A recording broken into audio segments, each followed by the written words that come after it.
Here's the graph. It's a former Penn State coach, James Franklin of Virginia Tech, are in the early stages of talks with some resolution on his candidacy expected in the coming days.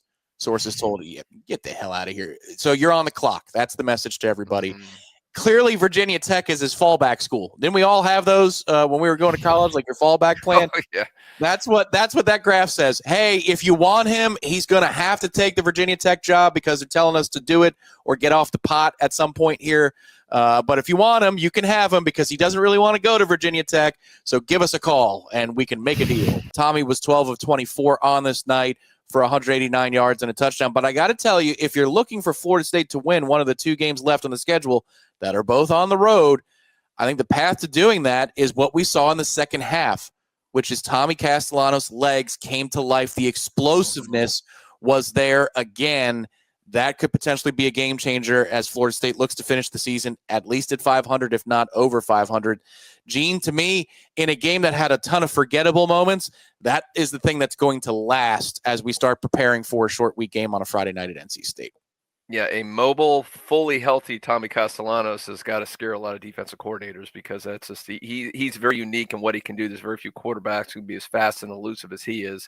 And the thing that complements that is you got a legitimate big-time receiver. So, I mean, it definitely was not the A broadcast team, but they did make a good point about what happens a lot with the safeties having to worry in the box about when you're running this much as Florida State does, and it often leaves a guy like Deuce one-on-one. And when they have that guy, the guy they called IBM, I think was about, well, I don't know the whole name, but they call him IBM. It's a pretty cool nickname.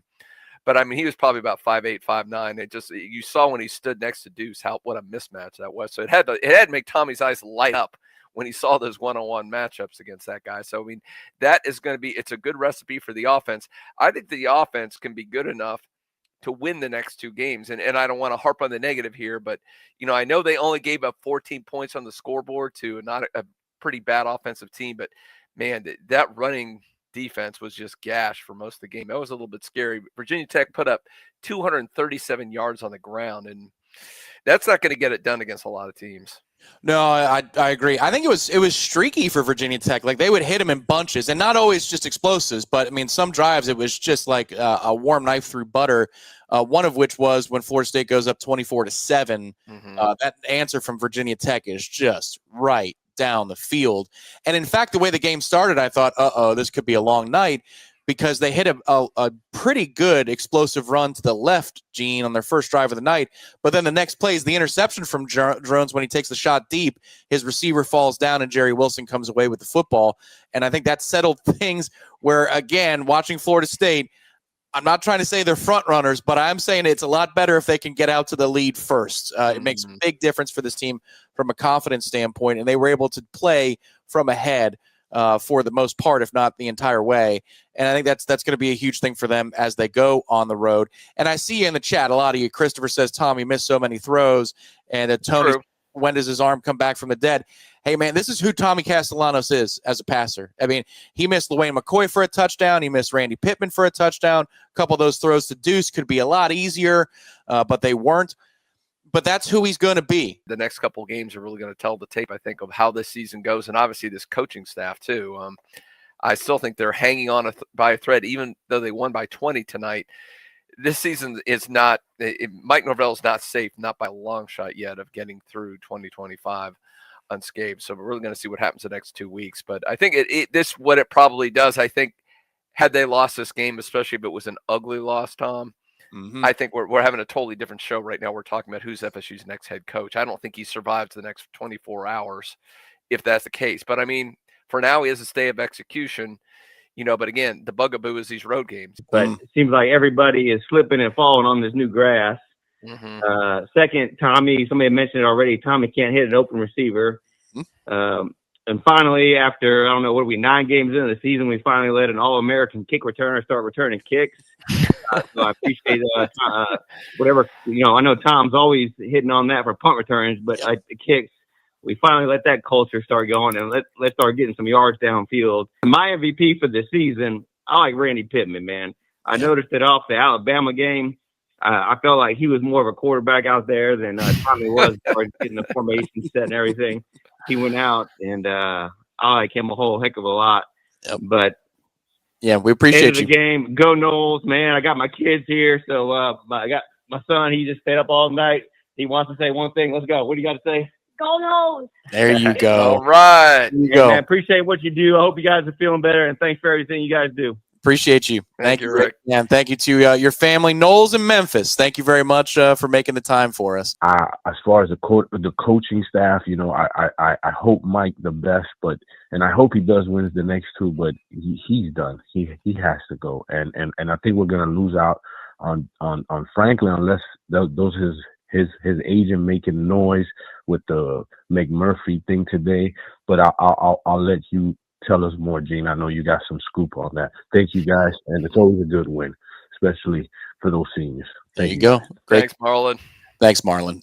Yeah, so you saw even the Thamel report on ESPN today, Gene, and I read that first paragraph and my stomach turned. I wanted to vomit because I think Jimmy Sexton wrote that first paragraph for Pete Thamel, and then Pete just copied and pasted it from his iMessages and led with it at ESPN because they need clarity, does Virginia Tech, in the coming days about James Franklin and the negotiations they're conducting with him. They're trying to put Florida State and others on the clock if they're going to spend, if they're going to sign a deal with James Franklin. It is so transparent that Thamel's doing him a favor. I know McMurphy put out a tweet for On3 as well, but just reading a news article and that first graph, I wanted to puke, Gene, and I think that's exactly what's going on here. Would you agree? Are you reading those tea leaves the same way?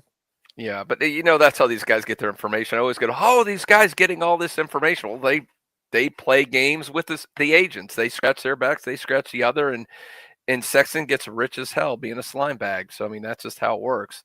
Yeah, absolutely. I do think. Look, I can say I've heard enough that I do know James Franklin. At least his agent has floated out to enough different people that he has an interest in the Florida State job.